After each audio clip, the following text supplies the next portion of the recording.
मैं अनूप कुमार और आज हम मौजूद हैं दिल्ली में और डॉक्टर अरुणेश यादव जी हमारे साथ हैं। डॉक्टर साहब, आपसे जानना चाहेंगे, जैसे जहांगीरपुरी में जो भी है सभी नफरती चिंटू, कोई हैदराबाद से, कोई बंगाल से चल के हुए वहाँ अपनी राजनीति चमकाने के लिए आ गए, क्या लगता है? देखो साहब, जो भी इस देश में हो रहा है, अच्छा, खास तौर से ये जो 5 राज्यों के चुनाव कंप्लीट हुए उसके बाद से जो भी हो रहा है वो बड़ा दुर्भाग्यपूर्ण है। क्योंकि हम जो जेन्युइन मुद्दे हैं, अच्छा, जिन मुद्दों पे सरकार को काम करना चाहिए उन पे काम ना करके इस समय सांप्रदायिकता का जो जहर बोया जा कब्जों पे रहा है। बुलडोजर चल रहा है, काम देखो साहब, जो मुद्दे हैं, मैं पहले मेरी बात पूरी हो जाने दीजिए, उस पे काम होना चाहिए, शिक्षा पे काम होना चाहिए, बढ़ती महंगाई पे काम होना चाहिए। अच्छा, बुलडोजर चलाना समस्या का समाधान नहीं है। कोर्ट है उसके लिए, जुडिशरी है। अगर अवैध कब्जा है कहीं भी तो उस पे एक कोर्ट का, न्यायालय का सिस्टम है। उस सिस्टम के पहले बात तो पूरी हो जाने दो भाई। तो उस सिस्टम के तहत आप कानूनी कार्रवाई कीजिए। बुलडोजर चल रहा है तो देश की संपत्ति का नुकसान हो रहा है, क्योंकि कोई भी प्रॉपर्टी हमारे कंट्री में बनी हुई है, देश में बनी है, तो प्रॉपर्टी का नुकसान है ना, उसको सरकार अपने कब्जे में ले, उसको यूज करे। बुलडोजर चलाने से क्या है, प्रॉपर्टी का तो लॉस हो गया ना। अगर वो प्रॉपर्टी अवैध है तो उसको सरकार अपने कब्जे में लेके उसमें कोई अपने यूज में ला सकती है ना उसको। देखिए ऐसे तो, और जो बुलडोजर चल रहे हैं तो वो एक तरफा क्यों चल रहे हैं? तमाम अभी वीडियो कुछ तरफा कहाँ चल रहे हैं, हिंदू मुस्लिम सिख ईसाई जो भी, कुछ वीडियो ऐसे भी वायरल चल रहा है। अरे सुनो तो सही दादा, कुछ वीडियो तो ऐसे भी वायरल हो रहे हैं कि बीजेपी के नेताओं ने अवैध कब्जा कर रखा है, वहाँ बुलडोजर क्यों नहीं चल रहे? कुलदीप सेंगर के घर में बुलडोजर क्यों नहीं चला? और वो जो आपका जो लखीमपुर खीरी कांड में जो अभियुक्त था उसके घर पे बुलडोजर क्यों नहीं चला? बुलडोजर सिर्फ वहां चलाया जा रहा है जो सत्ता के खिलाफ आवाज उठा रहा है। तो ये जो दो तरफ, डॉक्टर साहब जी, जहांगीरपुरी में जब अवैध कब्जों पे बुलडोजर चलता है तो आप जैसे कांग्रेसियों के पेट पे दर्द होना शुरू हो जाता है। लेकिन राजस्थान में 300 साल पुराना मंदिर तोड़ दिया जाए, अब वो भी बहुत बढ़िया मुद्दा कहा आपने, उसी पे मैं बात करना चाह रहा था। 300 साल पुराना जो मंदिर टूटा है तो वो तोड़वाया किसने, पहले उसकी जानकारी। सरकार है, वो बीजेपी का नेता था। एमसीडी में 35 में से 34 का जो एमसीडी के कार्यकर्ता थे वो उस दिन एब्सेंट थे। वो सिर्फ एक मेंबर के साइन हुए और वो बीजेपी के नेता ने उस बुलडोज करके उसको तोड़वाया गया। और इस पे जब ये मीडिया के संज्ञान में चीजें आई तो कह रहा है कि साहब हमसे गलती हो गई, क्योंकि वो 300 साल पुराना मंदिर है तो उस पर कोई अवैध कब्जा नहीं हो सकता। और बीजेपी के राज्यसभा सांसद ने भी माफी मांगी है। ये काम भारतीय जनता पार्टी के लोग बखूबी करते हैं। ज्यादातर जो मंदिर तोड़वाए गए हैं, चाहे बनारस में मंदिर तोड़वाए गए हों, इससे पहले राजस्थान में भी वसुंधरा राजे सरकार में तमाम मंदिर तोड़वाए गए, लेकिन उनको कभी मुद्दा नहीं बनाया जाता है।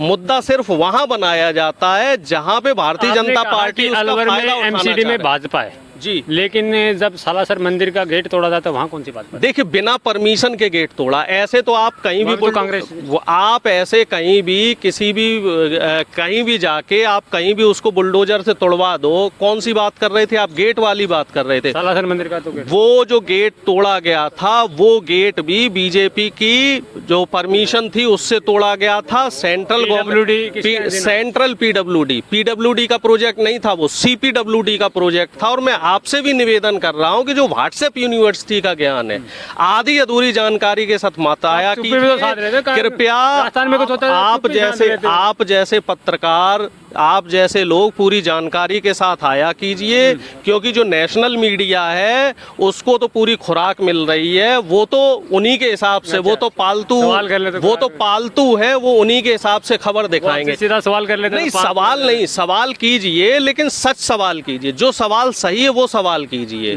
जो उस टाइम गेट तोड़ा गया था वो भी बीजेपी का, वो सेंट्रल गवर्नमेंट का प्रोजेक्ट था, वहां से परमिशन लेके तोड़ा गया था। और जो ये वाला जो मंदिर तोड़ा गया है, ये मंदिर भी बीजेपी का जो लीडर था उसने तोड़वाया है मंदिर। बाकायदा मैंने इस पे एक वीडियो भी बनाया है और इसके मेरे पास पूरे साक्ष्य हैं। आप बताएं तो मैं पूरे साक्ष्य आपके सामने प्रस्तुत कर सकता हूं। और केवल राजस्थान की बात नहीं हो रही है, पूरे देश में जहां भी धार्मिक उन्माद फैलाने का काम किया जा रहा है, तो तमाम जगह पे भारतीय जनता पार्टी के नेता शामिल मिलेंगे आपको, या फिर जो भारतीय जनता पार्टी की बी टीम है, आम आदमी पार्टी, जो आरएसएस का इकोसिस्टम है, तो उसके लोग मिलेंगे। महाराष्ट्र में चल रहा है वो, जहांगीरपुरी में, अरे सुनिए तो, जहांगीरपुरी में जो कांड हुआ था उसमें अंसार निकला मुख्य अभियुक्त, और अंसार के तार कहाँ पे थे? आम आदमी पार्टी में भी थे और बीजेपी में भी थे। जहां जहां पे भी इस तरह के कांड हो रहे हैं, जो धार्मिक उन्माद फैलाने के कांड हो रहे हैं, तो वहां आपको बीजेपी या आम आदमी पार्टी के तार मिलेंगे।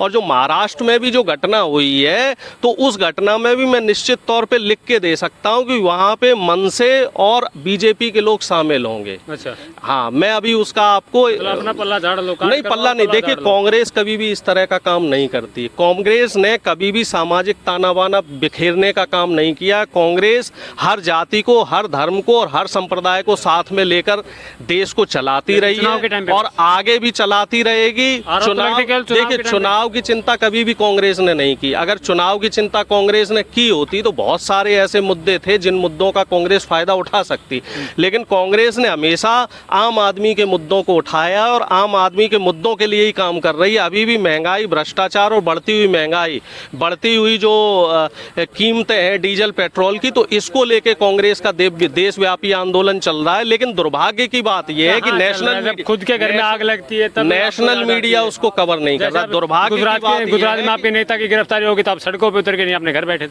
भाई देखिए, ऐसा है, आंदोलन हर जगह चल रहे हैं, लेकिन दुर्भाग्य की बात यह है कि नेशनल मीडिया उसको कवर नहीं कर रहा है। जब तक मीडिया उसको नहीं दिखाता है, तब तक आप लोगों को ये लगता है कि साहब कोई खबर नहीं चल रही है, कोई आंदोलन नहीं हो रहा है। अब इस समय जो दौर है, वो दौर ऐसा है कि जो भी बीजेपी के खिलाफ आवाज उठाता है, जो भी बीजेपी के खिलाफ कुछ बोलने की कोशिश करता है, तो उसकी आवाज को दबा दिया जाता है। और इस समय भारतीय जनता पार्टी के निशाने पे यूपी से आते हैं आप, तो यूपी में जो भ्रष्टाचार है वो लीगल हो गया, कैसा लगता है? भाई देखिए, मंत्री जी कह रहे हैं कि उत्तर प्रदेश में इस समय योगी आदित्यनाथ जी की सरकार है, ठीक है, और जनता ने उसको चुना। जनता ने किस मुद्दे पे उसको चुना, हो सकता है जनता से कुछ भूल हुई हो, लेकिन मैं ये मानता हूँ कि इस समय जो भी उत्तर प्रदेश में काम हो रहा है, अब जो मंत्री जो भ्रष्टाचार को लीगलाइज बता रहे हैं या बुलडोजर को लीगल बता रहे हैं, तो इसका जवाब कंट्रोल बोर्ड है। इसका जवाब बुलडोजर का फुल, जेसीबी का फुल फॉर्म बताया जा रहा है। ये जो जवाब है वो जनता ही देगी। जनता, अब एक मंत्री जी की आपने एक वीडियो देखी होगी जिसमें वो साफ तौर पे कह रहे हैं कि पैसा खाना कोई बुरी बात नहीं है, आप खाओ, कोई दिक्कत नहीं है, लेकिन सारा पैसा अकेले डकार कर रहे हो। भाई देखिए, ऐसा है, भारतीय जनता पार्टी का हमेशा आचरण यही रहा है। ये लोग धर्म को आड़ में रख के भ्रष्टाचार को बढ़ावा देते हैं, बढ़ती हुई महंगाई को बढ़ावा देते हैं, और करप्शन जो है, करप्शन भारतीय जनता पार्टी की जड़ों में बैठा हुआ है। मैं आपसे यही जानना चाहूँगा, जो हनुमान चालीसा वर्सेस अजान का जो मामला चल रहा है, इस पर क्या देखिए, इस समय ना तो हनुमान चालीसा की बात होनी चाहिए, ना अजान की बात होनी चाहिए। इस समय बात होनी चाहिए युवाओं की शिक्षा की, कहा जाए रोजगार है कि आप लोग अगर अजान कहीं भी बैठ के पढ़ सकते तो हम हनुमान चालीसा भी पढ़ सकते। हम तो देखो, हम बजरंगबली को भी मानने वाले हैं, हम कृष्ण को भी मानने वाले हैं, हम अल्लाह को भी मानने वाले हैं, हम वाहेगुरु को भी मानने वाले, हम जीसस को भी मानने वाले, क्योंकि हमारा देश सभी धर्म को, सभी जाति को हमेशा साथ में लेके चला। ये बीजेपी के लोग हैं, आरएसएस के लोग हैं, जो धर्म के नाम पे राजनीतिक रोटियां सेक रहे हैं। और धर्म को हमेशा राजनीति से अलग रखना चाहिए। धर्म आस्था का विषय है। आपकी आस्था बजरंगबली के साथ हो सकती है, मेरी आस्था राम के साथ हो सकती है। आपकी देखो, हम सिया राम वाले हैं, हम सीता राम वाले हैं, हम राम को सीता से अलग करने वाले नहीं हैं, हम राधा कृष्ण वाले हैं, हम जय सिया राम वाले, हम जय सिया राम वाले हैं, हम राधे कृष्ण वाले हैं। और जो सर्टिफिकेट बांट रहे हैं ना कि जय श्री राम बोलने वाले ही देश में रहेंगे, तो ऐसे लोग सबसे जल्दी गायब होते हैं। जय श्री राम नहीं बोलेंगे आप, ऐसे लोग सबसे जल्दी गायब। हम तो जय सिया राम वाले आदमी। जय श्री राम से दिक्कत क्या है? दिक्कत मुझे नहीं है, दिक्कत बीजेपी के लोगों को है। बीजेपी के लोग कभी भी नारी को पुरुष के बराबर नहीं मानते। नहीं तो जय सिया राम बोलो, जय सिया राम क्यों नहीं बोल रहे हो? महंत जी है, सिया राम बोलने में आपको क्या दिक्कत है? जय श्री राम महंत जी है, महंत जी तो साफ आप खुले तौर पे मुस्लिम महिलाओं के बलात्कार करने की बात कर रहे हैं, तो आप किस टाइप नारियों को नागिन भी बता रहे हैं, किस टाइप के मेहनत हैं आप, और क्या समाज को दे रहे हैं, धर्म और संसद किस में तरह नारियों को नागिन इस तरह का जो आप जहर बो रहे हैं। तो यही तो मैं आपसे कहना चाह रहा हूँ कि भारतीय जनता पार्टी का क्या है, इनके खाने के दांत अलग हैं और दिखाने के दांत अलग हैं।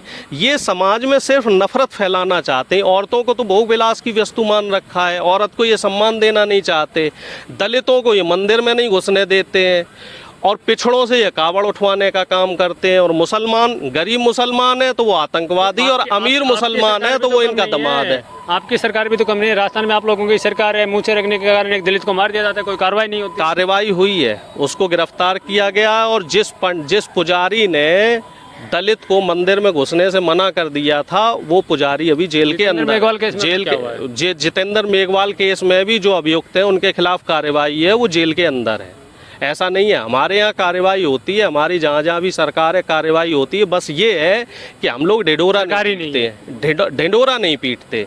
बीजेपी और आम आदमी पार्टी के लोग क्या है, ढिंढोरा पीटने में माहिर है। इस चक्कर में तो वजूद खत्म हो जाए। नहीं, कांग्रेस का वजूद कभी खत्म नहीं हुआ, ना होगा। हाँ, ये जरूर है कि ups and downs her party में आते हैं, तो इस समय जो है कांग्रेस के लिए थोड़ा सा मुश्किल समय है, लेकिन कांग्रेस फिर बाउंस बैक करेगी, और 2024 में मुझे पूरी उम्मीद है कि देश को और लोकतंत्र को, संविधान को अगर कोई पार्टी बचा सकती है तो वो कांग्रेस ही है। जी, धन्यवाद डॉक्टर।